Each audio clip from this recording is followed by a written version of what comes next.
The committee conduct a budget meeting every third Monday of the month. 5 seconds.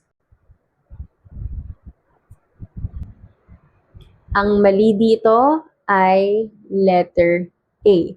Now, hindi ito question kung tama ba yung tense kasi tama yung simple present. Meron silang budget meeting every third Monday of the month, meaning it's a regular thing. And nasabi ko na sa inyo before, kapag ka regular schedules ang pinag-uusapan, dapat simple present. So, balik tayo. Kung hindi mali yung tense, ibig sabihin, agreement yung problema. Ang committee ay isang example ng collective noun. Collective nouns can be plural or singular, depende sa kung paano mo siya tinitignan. Sa konteksto ng sentence na to kasi, yung meeting, ginagawa nila as a whole unit or as one entire unit. Therefore, yung committee dito na nagko-conduct ng budget meeting, tinitignan natin sila as a single unit. Therefore, singular siya at conducts dapat ang verb natin. Kailan naman siya magiging plural? Kapag ang tinitignan mo ay yung individual members. Halimbawa, the committee